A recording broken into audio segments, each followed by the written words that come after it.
Interment for Sam Asher will be at Stone Road Cemetery. The family will gather for Shiva at 264 Clover Hills Drive in Rochester. Today from 5 to 8 p.m. Tomorrow, Friday, from 7:30 to 10:30 a.m. Motzei Shabbat, after Shabbat, from 6 to 8 p.m. And Sunday morning, from 8 to 11 a.m. If you further wish to honor the memory of Sam Asher, you may do so by making contributions to the Dana-Farber Cancer Institute and the Hebrew Immigrant Aid Society. Mizmor leDavid, Adonai rohi lo echsar, b'nodeh sheyarbitzeni, al mei menuchot ינהלני.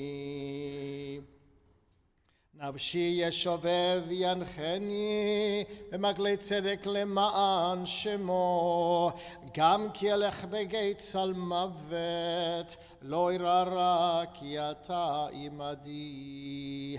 שבטך ומשענתך המה ינחמוני. תערוך לפני שולחן נגד צורריי, תשענת בשמן ראשי, כוסי רוויה, אך טוב וחסד ירדפוני כל ימי חיי. ושבתי בבית אדוני לאורך ימים. The Lord is my shepherd, I shall not want. He has me lie down in green pastures. He leads me beside the still waters. He guides me on path of righteousness. He revives my soul for the sake of his glory. Though I walk in the valley of the shadow of death, I fear no harm, for you are with me. Your staff and your rod do comfort me. You set a table inside of my enemies. You anoint my head with oil. My cup runneth over. Surely goodness and mercy shall follow me all the days of my life, and I shall abide in the house of the Lord forever.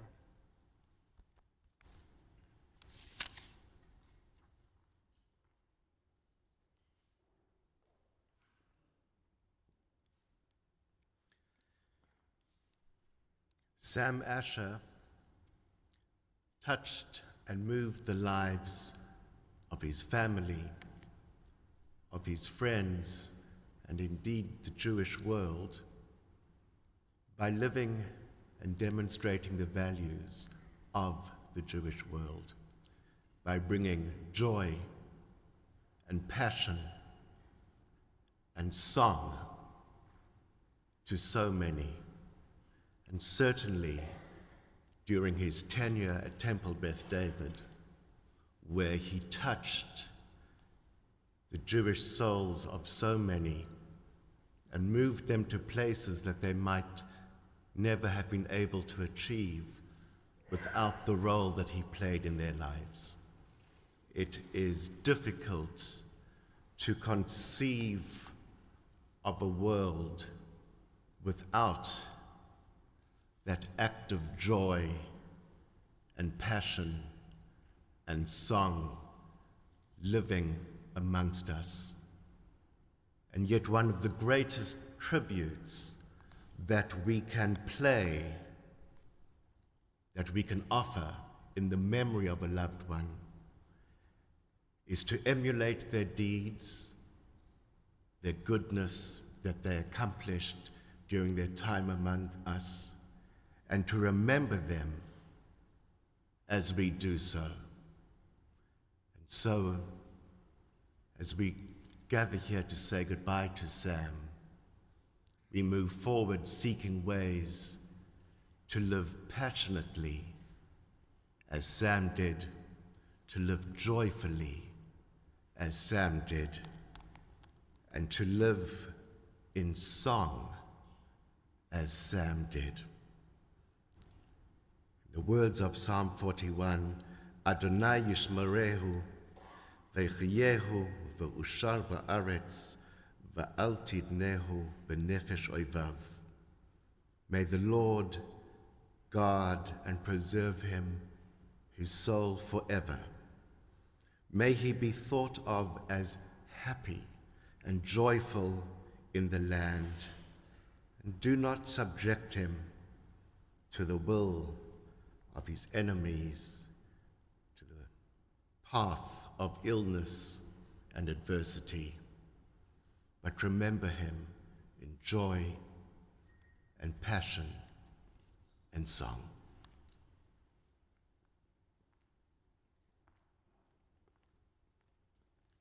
It is now my honor to call upon family friend Martin Presber to speak.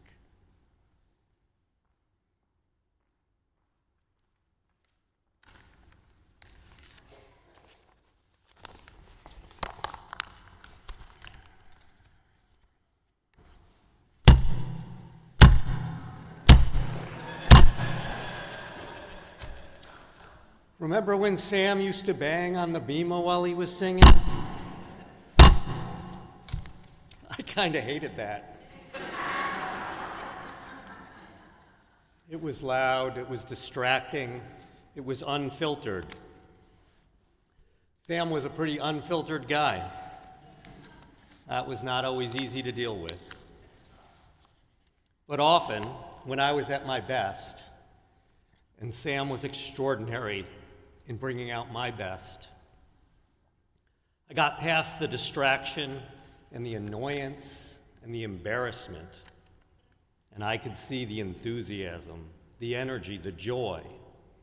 I have never seen anyone anywhere who is energetic and enthusiastic and joyful and alive as Sam Asher on the bima. I can't, nor do I want, to get through the end of a Shabbat service without hearing Sam singing his Ladino version of Ein Kelohenu, or a Ne'ilah service without hearing Sam singing El Nora Alila, complete with a few words about his childhood and his beloved father. And my most awe-inspiring moments in synagogue were at Temple Beth David on Yom Kippur, with the Torah processing through the congregation and Sam leading us all in Od Yavo Shalom Aleinu. Peace will come upon us yet.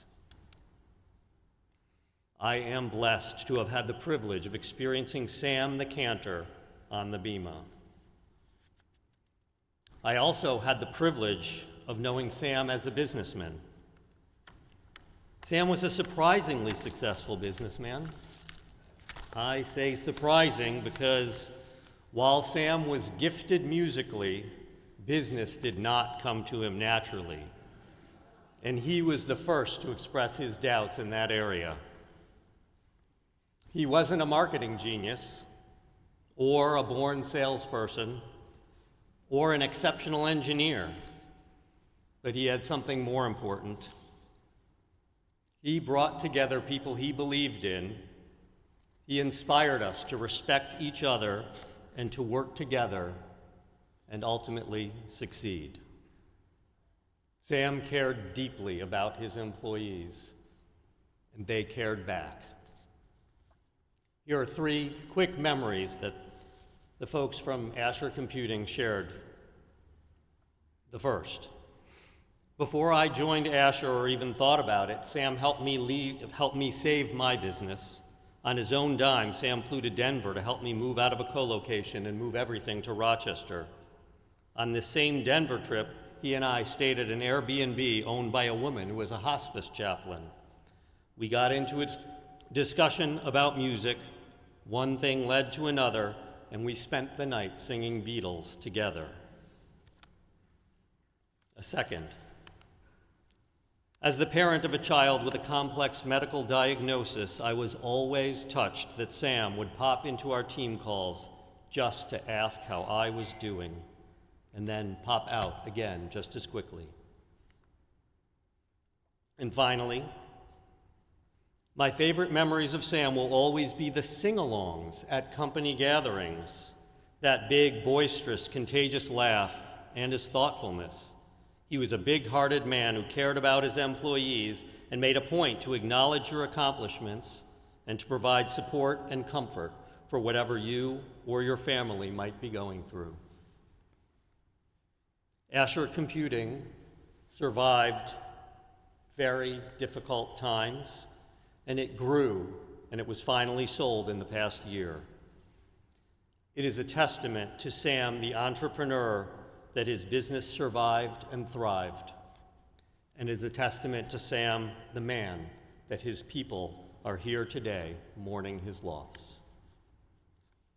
And so I am blessed to have had the privilege of experiencing Sam, the entrepreneur and business owner. I also had the privilege to know Sam through his family. We think of Sam and Shelley kind of like our family mentors. Their kids are a little older than ours, and they helped us through all the parenting milestones, from teething, through Sam tutoring our kids for their bar and bat mitzvahs, through college applications, and managing the anxiety of kids traveling abroad. Our families did so many things together: Shabbat dinners, apple picking around Sukkot, and Passover Seders. Passover Seders at the Ashers were extraordinary. Of course, Shelley would do most of the heavy lifting on the planning and the food, and Sam would lead the singing and the prayers, sometimes after inviting a few extra people that he didn't bother to tell anybody about. There was food and singing and laughter and games and debate and a deep respect for Jewish history and tradition. So many of our family traditions I learned at the Ashers. And I can't forget our family camping trips with the boats and the hikes and the rain and the bears and the absurdly inappropriate campsite cooking projects like pizza and sushi. But most of all, singing around the campfire. Sam didn't go anywhere without a guitar, and the day wasn't complete without music and song. For a small taste of what Sam meant to our family, I want to share a few words that my son Avi sent to Sam just a few weeks ago. There's no way for me to walk into a Jewish space or the woods without thinking about the lessons you taught me. I remember sitting in the woods with you showing me how to hold a knife and encouraging me to think about what I was going to do before jumping in. Side note, Sam telling someone else to think before jumping in. You showed me, and then you let me learn for myself. Your willingness to let me try gave me confidence to believe in myself. And second, while you were teaching me for my bar mitzvah, I remember reading about justice in Shoftim and commenting that the world would be better if I got to make all the rules. You pointed out that I probably wouldn't like that the challenges of the world are too much to take on by oneself. Whenever I get frustrated with my coworkers, I think about what you said and realize how lucky I am to not have to do it alone. I love you and I'm grateful to have grown up around you. Your music, laughs, stories, hugs, and lessons always brighten my day and will inspire me to pay it forward for the rest of my life. Thank you, Avi, and thank you, Sam, for everything that you did for our family. I am so blessed to have had the privilege of knowing Sam through our families. But I didn't just have the privilege of knowing Sam through synagogue, through Asher Computing, and through our families. I also had the privilege of having Sam as a friend. Sam and I didn't always agree on stuff. It's possible that we didn't often agree on stuff. But I could always count on Sam to be honest, to be true to himself, and to share what he thought. And his heart was bigger than the sun. Even when we disagreed, I always knew that Sam loved me, and he knew that I loved him. What a blessing, and what a privilege to have known Sam Asher. To sing with him at Temple, and to sing with him at Chavarah, to sing in his house and in our house and at work and out under the stars. Thank you, Sam, for our phone calls and for our meetings. Thank you for our arguments, and thank you for the hugs. I'm going to miss those hugs. And thank you most of all for the songs. I'm really, really going to miss the songs.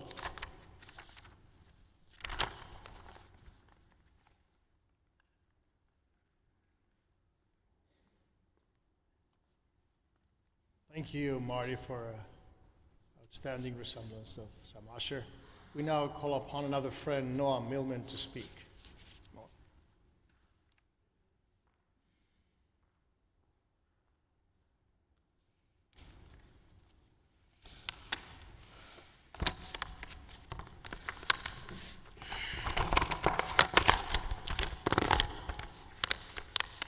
Sorry. I met Sam voice first. It was 1997. My wife, Carolyn, and I had just moved to Rochester, and we were looking for a synagogue. As part of our survey, we made our way to Arondequoit to Temple Beth David, and there was Sam on the bima, singing his heart out, as he always did. We were immediately hooked. When I would describe Sam's vocal style to friends, I would say that he went to the Ethel Merman School of Cantorial Arts. The description is not at all fair. Sam was a trained singer and musician with a degree from Eastman, not self-taught like Merman was, and he could sing in a variety of styles. He wasn't always a belter. But what I was trying to capture in that description was the power, the enthusiasm, the sheer joy he brought to singing, and the way in which, however virtuosic he chose to be in a given tune or phrase, he always made you want to sing along with him and to put a real kavanah, an intention, into your prayer. It's a rare quality in a shaliach tzibur, to be so impressive without ever being intimidating. I found myself inspired. More than anyone, it's thanks to Sam that I became more and more involved in synagogue life, that I learned how to lead services. And when we moved back to New York 3 years later, I brought his tunes with me because he wrote dozens and dozens of tunes for all parts of the liturgy. Sam's approach to music mirrored his approach to life.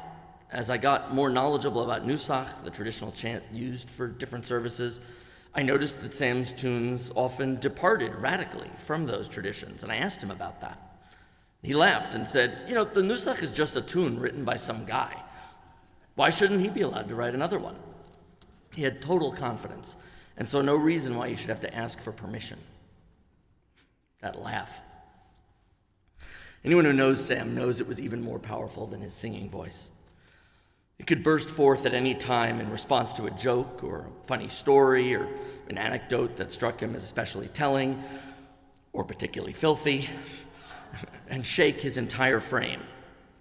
If you were with him in a public place, strangers would turn and stare at him. He didn't care.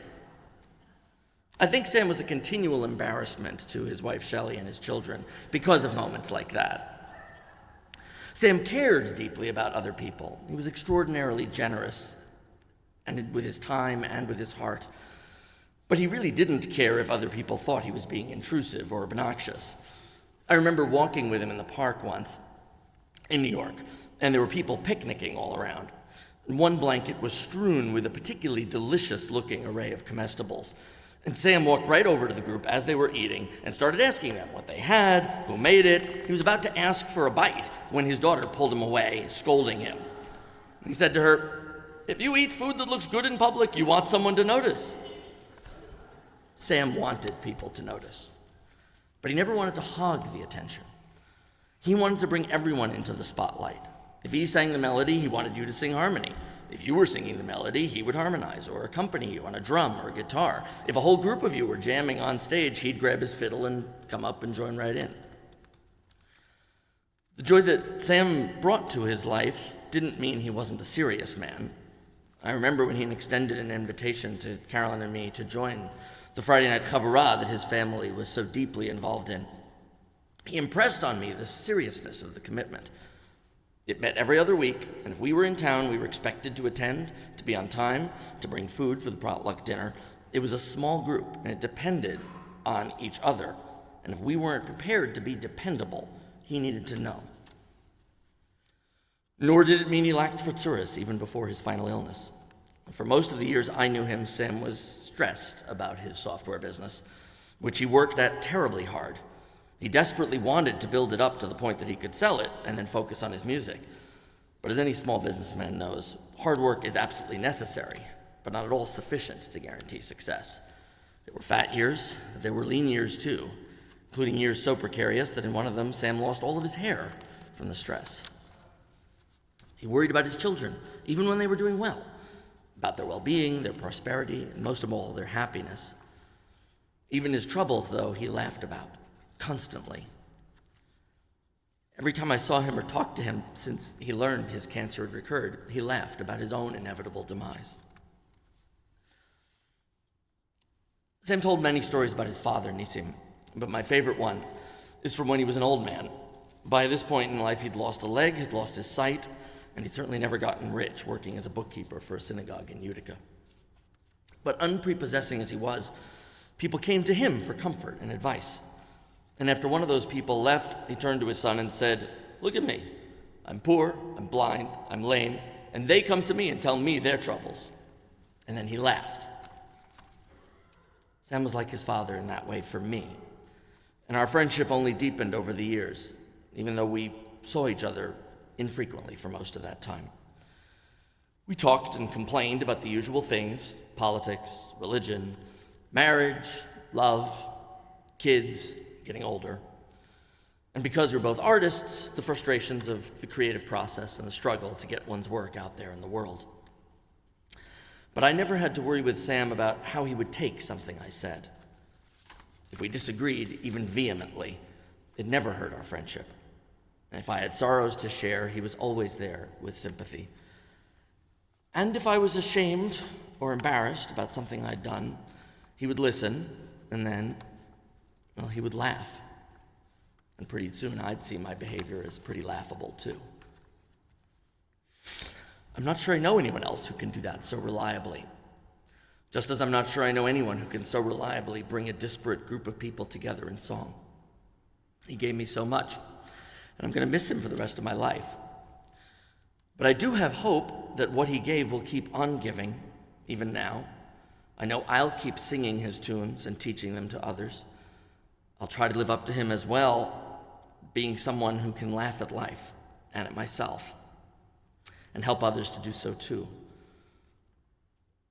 Looking around at so many here who loved him, I'm pretty sure I'm not alone, and that his memory will be a blessing not only for us, but for people who never knew him and who will get to know him only through the gifts of his that we pass on.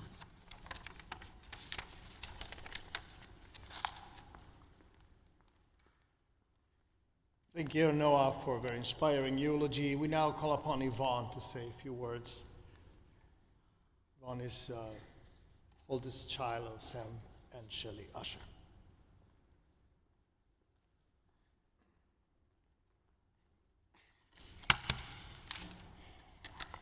Quiet, demure, retiring, sanguine.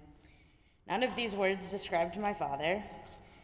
He was a man with a big mouth, a big voice, big opinions, and a big heart. He also had big expectations, particularly of himself. He critiqued his own music, his food, his writing, and his habits with no lenience. And he had big expectations of his children. Those expectations taught me to work hard, to strive for excellence, and not to settle for good enough. And my therapist is well paid. Most of you know Sam for his music, his leadership in the Jewish community, his work in software, and his relationship with my mom. You may not know of his never-ending quest to find the cheapest grocery store, cleanliness and selection be damned, the freshest fish. I think he considered it an abomination to cook fish before eating it, though I'm sure if he were alive, he would correct me that brining is in fact a form of cooking. And then we could argue about it, and I would lose. And the sickliest, sweetest milk chocolate on the planet with vanilla ice cream. Less than a week before he died, the man has me standing out in 20-degree weather with my 4-month-old, waiting for the moment that Lizzie's ice cream opened to pick him a quart of vanilla and bring it to him immediately. The man never met vanilla ice cream he didn't want. I learned an incredible amount from my father: how to calculate the price per unit of everything in your shopping cart, how to watch just enough sports for office small talk, and how to fall asleep during bad music performances in self-defense. Bonus points if you snore loudly enough to drown out the music. My husband and I have also taken up the mental math in the car, a long-standing Sam Asher tradition. May have shot ourselves in the foot, because I'll be damned if my kids can't tell time now. I think my dad processed a lot of his life and a lot of his experiences through music, both writing liturgical music and secular songs. He composed a lullaby, he and my mom composed a lullaby that I still sing to my children. He wrote love songs for her, and I'm sure, as many of you have heard, he wrote one of his favorite songs about the aging process. He sang it to the palliative care doctor in September after being told that there was no more treatment available for his cancer, and to the hospice house staff later that week. The song was "Baby, I'm Your DNR." In all seriousness, my dad loved to laugh. He had loved flaky Italian pastry, a boiling hot cup of tea, and a good New York Times Sunday crossword puzzle, and of course some melt-in-your-mouth ribs. Shortly before he died, he told me that he had lived a good life and he had no regrets, and I believe that was true. He was never one to shy away from experiences or pleasures, and I think he enjoyed his life.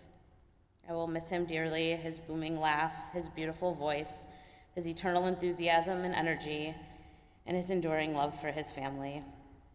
I probably could have done without his lifelong disdain for wearing pants. And with that, Sam, I will say goodbye. Mom is waiting, because once again, you're late.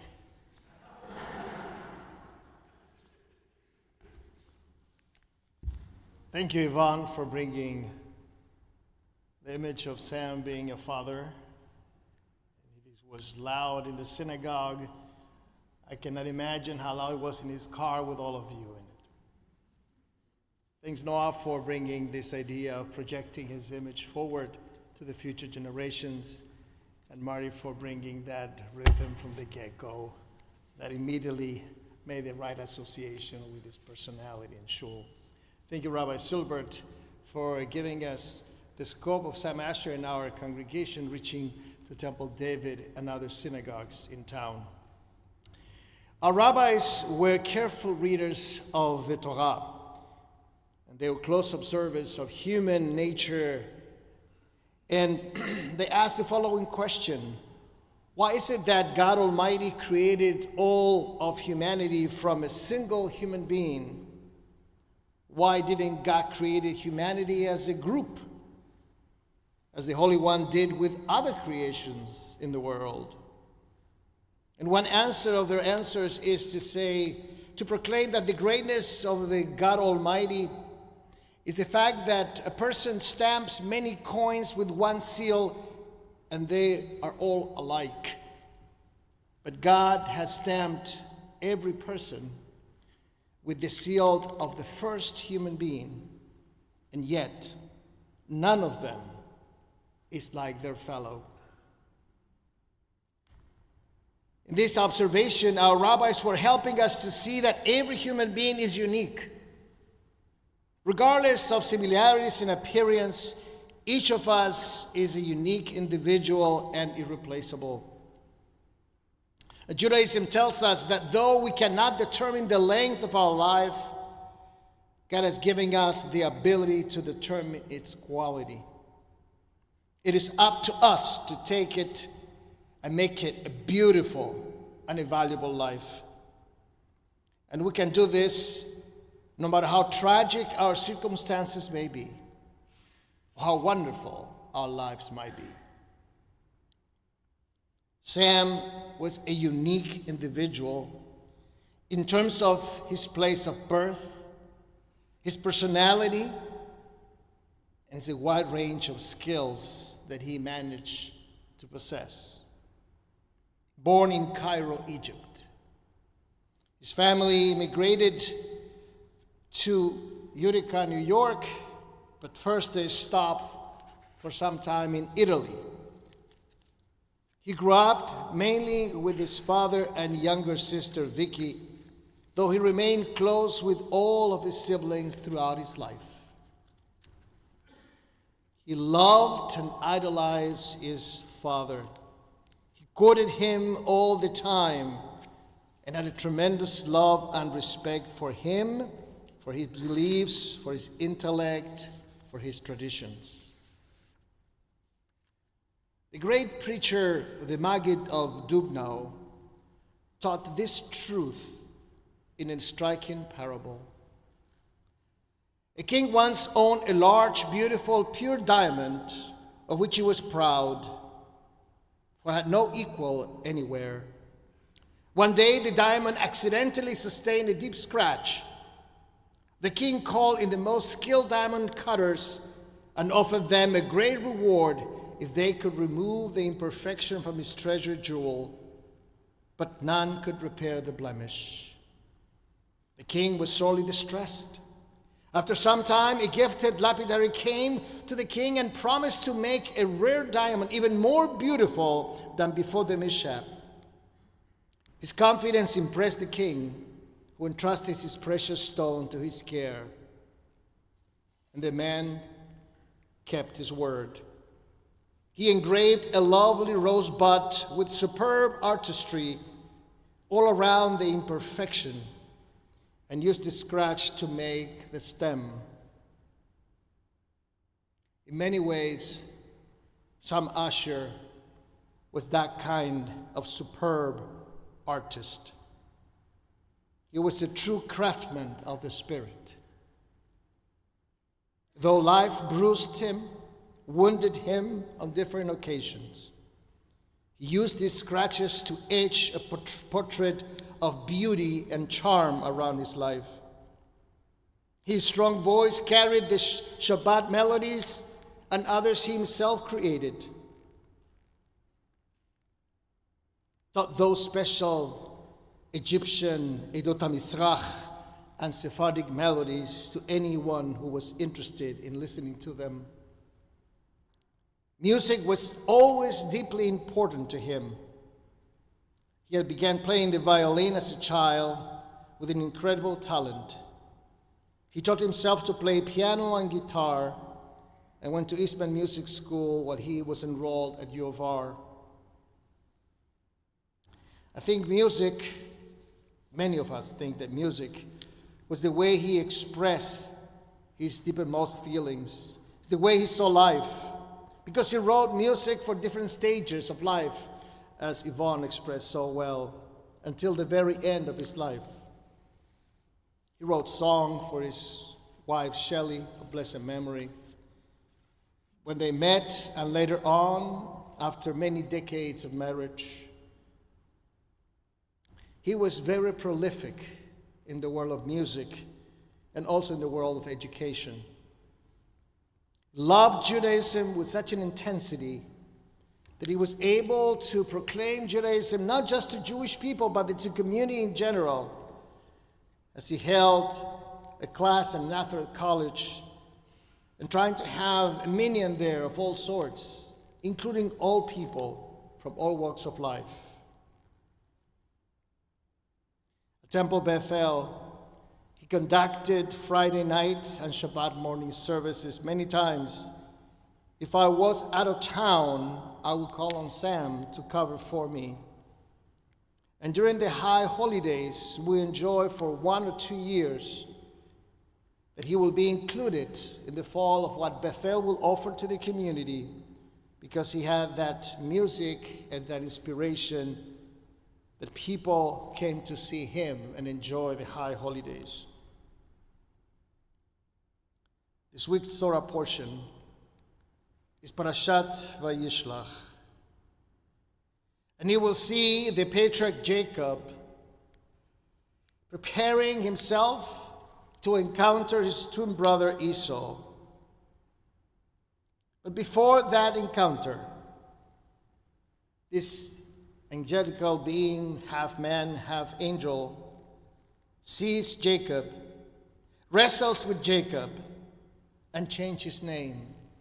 You will not be called Jacob anymore, but Israel, because you have fought with beings divine and human, and you have prevailed. The name Israel didn't just end up being Jacob's new name, but also a name for the people of Israel, the children of Israel. A name applied nowadays even to the modern state of Israel. But why is this name so significant? Doesn't seem to have a negative importance, a negative meaning, fighting with God? Shouldn't such a significant name be more positive? And the commentator Rashi of the 12th century in France tells us that 2 parashiot ago, in Parashat Toldot, Jacob tricked his father Isaac into giving him the blessing intended for Esau. Well, Jacob and his mother Rebecca, had very good intentions for wanting Yaakov to get that blessing. Yaakov still had to disguise himself and pretend to be Esau. But when Yaakov is giving the name Israel, Rashi says that this indicates it shall no longer be said that the blessing came to you, Jacob, through supplanting and saddling, but through your noble conduct.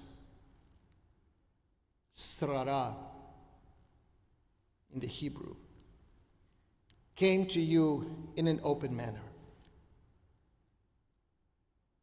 Through his victory against the angel, Yaakov has generally earned the blessing he was giving at that moment.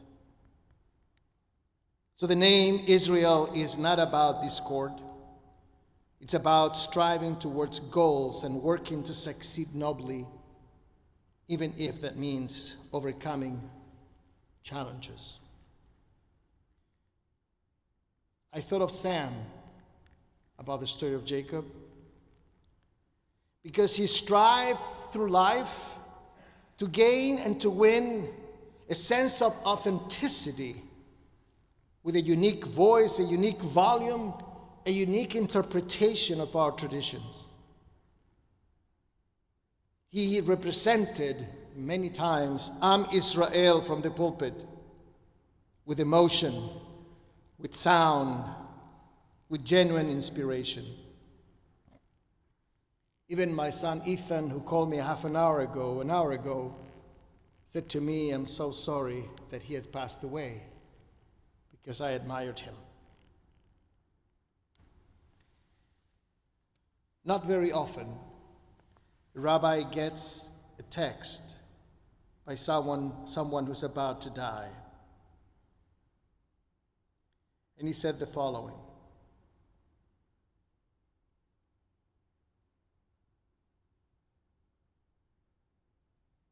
Good afternoon, Rabbi Bitran. I'm writing with an important request. Bottom line is that I'm close to dying. Maybe there is 2 weeks left. My children will transport my body to Rochester, where I will be buried next to my wife.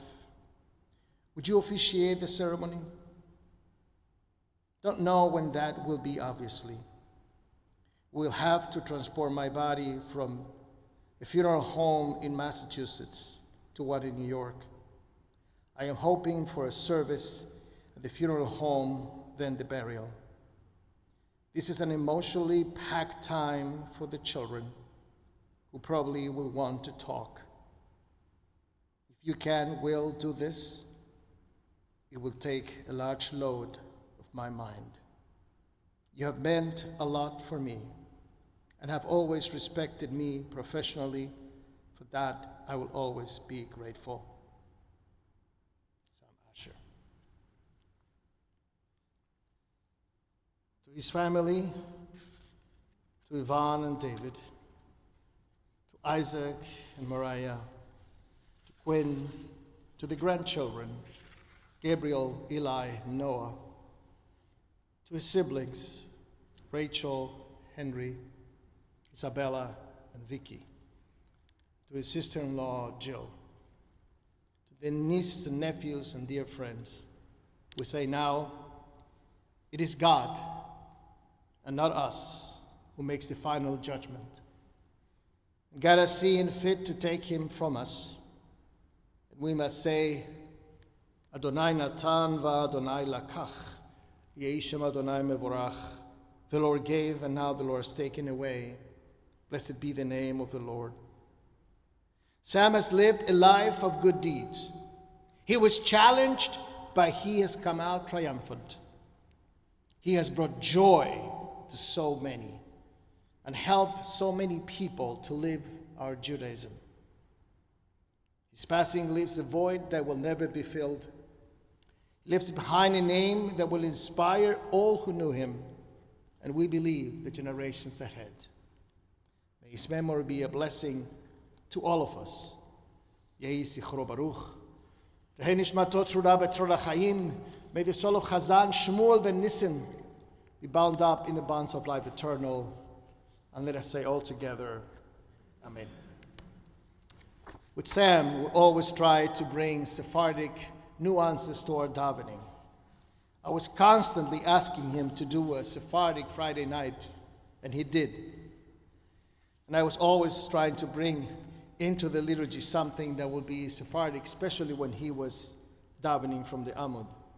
We recall Ein Keloheinu and other prayers, the beautiful melody that he taught to many of our B'nai Mitzvah, particularly when we did Shirat Hayam, if I recall, that very beautiful melody, right? Shira, it was a beautiful melody. In his honor, I would like to recite Hashkava. It's the equivalent to Kel Maleh Rachamim in the Sephardic tradition. And you get to do a Hashkava every time you have an honor to the Torah, something that doesn't happen in the Ashkenazic world. I don't have a melody. I just have the words. Part of the words are from Ecclesiastes Rabbah, and I will translate because it's a poignant element about how we see life.